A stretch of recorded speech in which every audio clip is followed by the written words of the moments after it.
Merhaba arkadaşlar, kanalıma hoş geldiniz. Bugün şöyle güzel yünlü bir ipim var. Bununla harika bir model başlayacağız. İpim 100 gram 230 metre uzunluğu olan iplerden kullanacağım şiş 4 numara. Modelimiz oldukça güzel ve kolay. Umarım siz de beğenir, benimle yaparsınız. Dilerseniz yapım aşamalarına geçelim. İlmeklerimi çıkardım. Şöyle şişimde 27 ilmeğim var. İlmek sayısı bu modelde 10 ve 10'un katları artı 7 olması gerekiyor. Yani her model 10 ilmekten oluşacak. En sonuna 7 ilmek ekleyeceğiz. Bu şekilde ilmeklerimizi ayarladıktan sonra modelimizi kurabiliriz. Ben ilmeklerimi çıkardıktan sonra bir sıra ters ördüm. Şimdi örgümün ön yüzündeyim. Lastik yapmadığım için bu işlemi yaptım. Eğer lastik yaptıysanız ön yüzünde modeli kurmaya başlayabilirsiniz. Model lastik istemiyor. Birinci sıra ön yüzündeyim. Kenar ilmeğinden sonra bir ters, bir düz, bir ters, bir düz, bir ters. Yani bu 5 ilmeği pirinç modeli yapıyoruz. Bir ters, bir düz, bir ters, bir düz, bir ters. Arka yüzünde de düzlerimizi ters, terslerimizi düz öreceğiz 5 ilmekte. Sıradaki 5 ilmeğimizi de düz örüyoruz. 1, 2, 3, 4, 5. 5 ilmek düz ördüm. Buraya kadar bir model. Yine aynısını tekrar ediyorum. Pirinç modelini. Bir ters, bir düz, bir ters, bir düz, bir ters. 5 ilmeği pirinç modelimizi kurduk. Sıradaki 5 ilmeğimiz düz.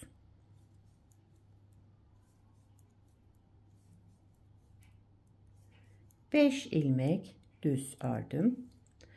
İkinci modelimizi de kurmuş olduk burada. Şimdi sıra sonunda yine 5 ilmek pirinçle bitiriyoruz.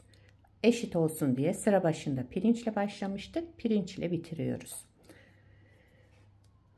Bir ters, bir düz, bir ters, bir düz, bir ters ilmekle 5 ilmeğimi tamamladım. Şimdi sıra sonunda kenar ilmeğimi de düz ördüm. Birinci sıramızı bu şekilde kurduk. İkinci sıra arka yüzündeyim. Kenar ilmeğinden sonra 5 ilmek burada pirinç modelimiz var. Pirinçte ne yapıyorduk? Düzleri ters, tersleri düz örüyoruz. Şimdi burada bir düz ilmeğimiz var. Ters örüyorum. Ters ilmeğimizi düz, düz olan ilmeğimizi ters. Yani ne yaptık burada? Bir ters, bir düz, bir ters, bir düz, bir ters ilmek. Ve 5 ilmeğimi tamamladım. Devamında 5 ilmekte tersimiz var. 1, 2, 3, 4, 5. 5 ilmek ters olarak ördüm. 5 ilmek pirinç modeline geldim. Burada düz ilmeğimiz var. Tersle başlıyorum bakın. Bir ters, bir düz, bir ters, bir düz, bir ters. Yani pirinç modelinde düzlerin üzerine ters, ters ilmeğin üzerinde düz örüyoruz. Sıradaki 5 ters ilmeğimiz. 5 ilmeğimizi ters olarak ördük. Zaten ilmeklerimiz tersti. 5 ilmek pirinç modeli.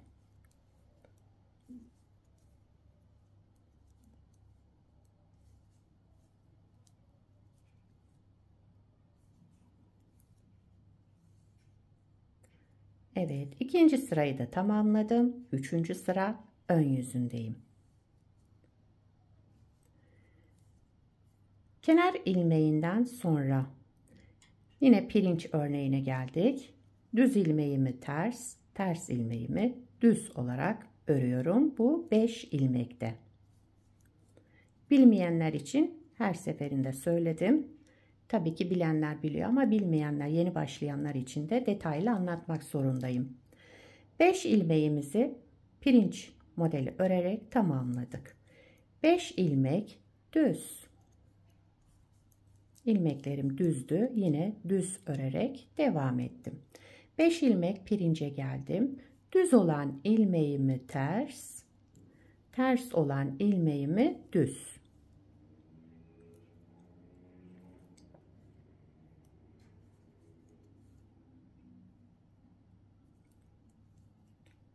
Evet, pirinç modelini tamamladım. Sıradaki 5 ilmeğimiz düz.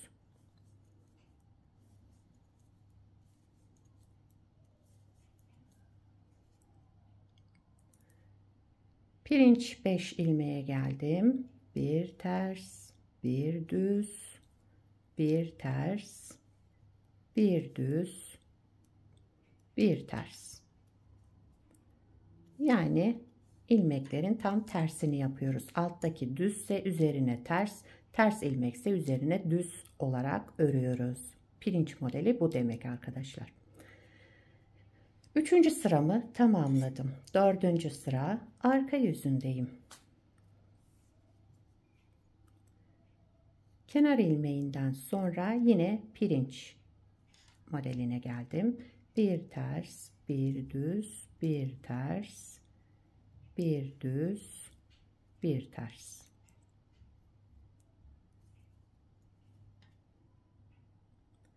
Sıradaki 5 ilmeğimiz ters. Yine ters olarak örüyoruz 5 ilmeği. Pirinç modeline geldim.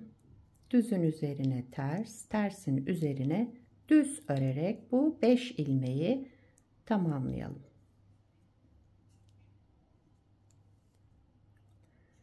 Beş ters ilmek,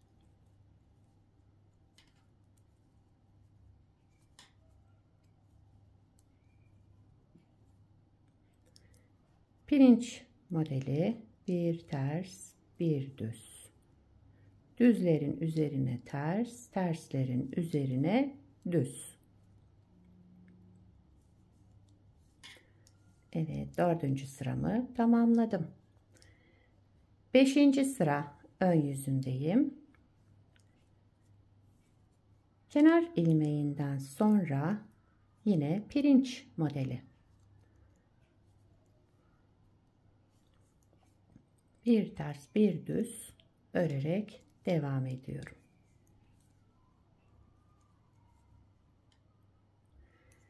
Geldim buradaki 5 düz ilmeğe. Birinci ilmeğimi bir kez ördüm. Şişimden çıkarmıyorum. Bir kez daha ördüm. Yani bir defa ipi dolamış oldum burada. Diğer sırada ilmeğimizi uzatacağız boyunu. Devamındaki 4 ilmeğimi de yine düz olarak ördüm. Birincisini 2 kez ördük. Diğerlerini normal şekilde örerek 5 ilmeğimizi tamamladık. Pirinç modeline geldim. Bir ters, bir düz. Devam ediyorum.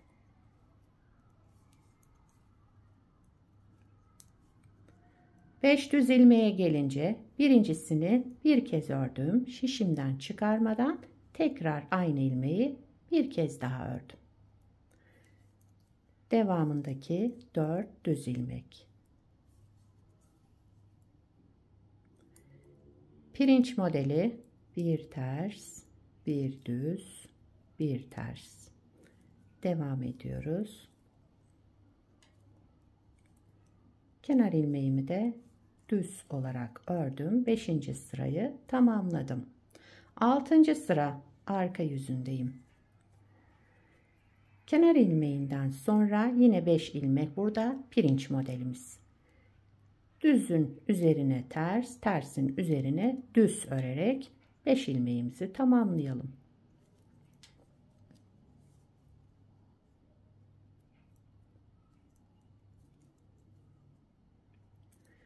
Buradaki 5 ters ilmeğe gelince birincisini ters olarak ördüm.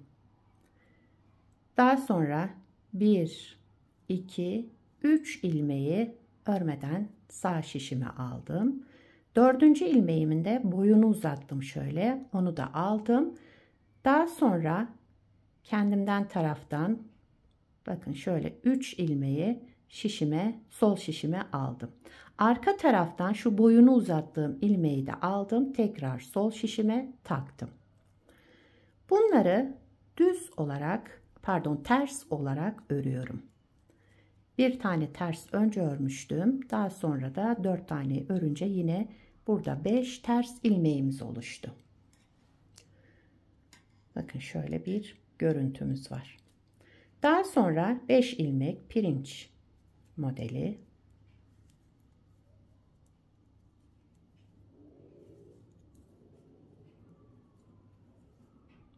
Altıncı sıra arka yüzündeyiz. Şimdi burada 5 ters ilmeğe gelince birincisini ördüm önce. Daha sonra bu 3 ilmeğim, diğerinde bakın şu 2 kez örmüştüm, onu bıraktım, şöyle ilmeğin boyunu uzattım. Sol şişime bu üçünü aldım önden. Arka taraftan da boyunu uzattığım ilmeği alarak tekrar sol şişimin önüne taktım. Ve bunları tek tek ters örüyorum.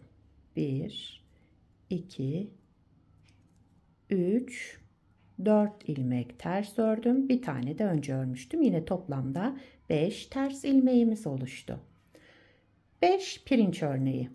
Düzün üzerine ters, tersin üzerine düz.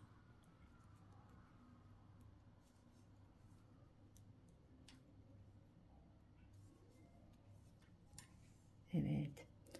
7. sıra ön yüzündeyim. Bakın şöyle bir görüntümüz oluştu.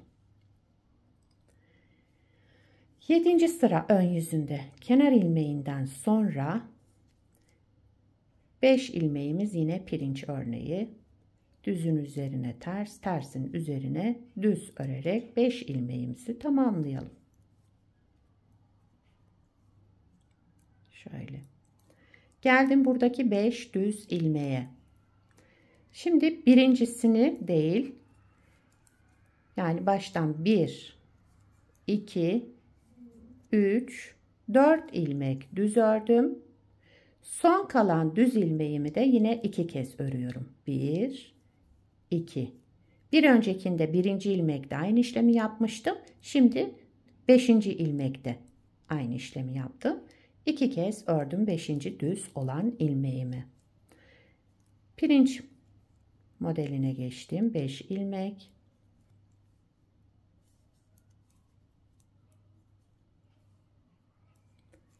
Evet, 5 düze gelince 1, 2, 3, 4 ilmeğini düz olarak ördüm. 5. ilmeğini de düz örüyorum ama 2 kez örüyorum aynı ilmeği. Pirinç modeline geçtim.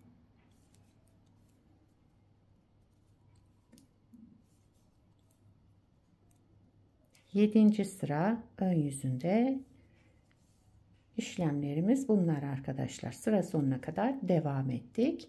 8. sıra arka yüzündeyim. Son sıramız, modelimiz 8 sıradan oluşmakta.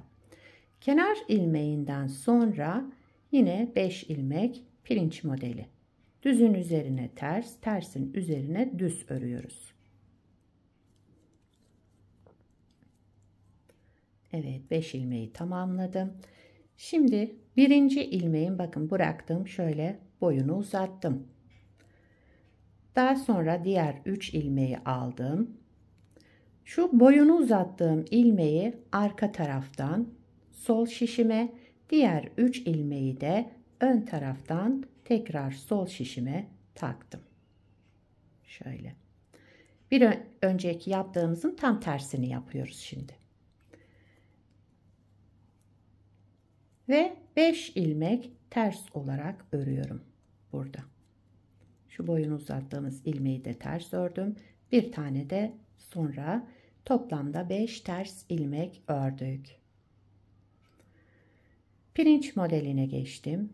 Bir düz, bir ters, bir düz, bir ters, bir düz, bir ters, bir düz, bir ters. Düzlerin üzerini ters, terslerin üzerini düz olarak ördüm. 5 ters ilmeğe geldim burada. Birinci ilmeğin boyunu uzattım. aldım sağ şişimi. Daha sonra diğer üçünü, şu boyunu uzattığım ilmeği sol şişime arka taraftan aldım. Diğerlerini bıraktım. Şöyle bunları da ön taraftan, bu 3 ilmeği de ön taraftan takarak sol şişime taktım yani. Ve bunları düz olarak, pardon, ters olarak örüyorum. Toplamda yine 5 ters ilmek öreceğiz. Şöyle şu boyunu uzattığım ilmek, bir de devamındaki var. Toplamda yine 5 ters ilmek ördüm. Pirinç modelinde bir ters, bir düz, bir ters olarak devam ettim. Kenar ilmeğimi de düz ördüm. Modeli bir kez kurmuş olduk. Bakın model böyle. Tabi model ilerledikçe kendini gösterecek.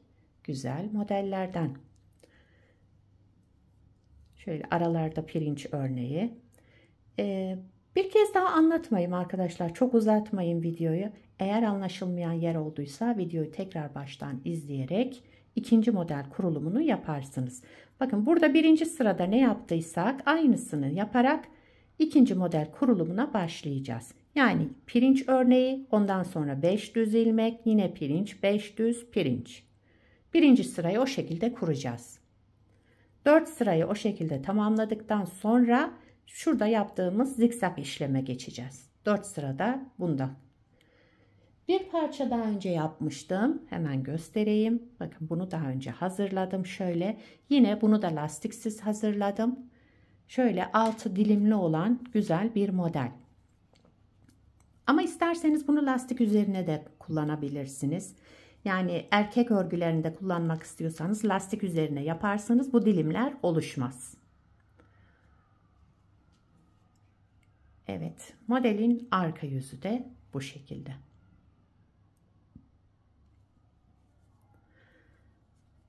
Yani lastiği de pirinç olarak yapabilirsiniz. Bakın şurada yaptığımız işlemi şöyle 5-6 sıra lastik ördükten sonra bu modeli kurabilirsiniz üzerine. Size fikir olsun. Ama istediğiniz lastiği de kullanabilirsiniz. Bir ters, bir düz, iki ters, iki düz. Haroşa lastik, hepsine güzel uygulanacak bir model. İki tarafı da güzel, temiz görünen modellerden.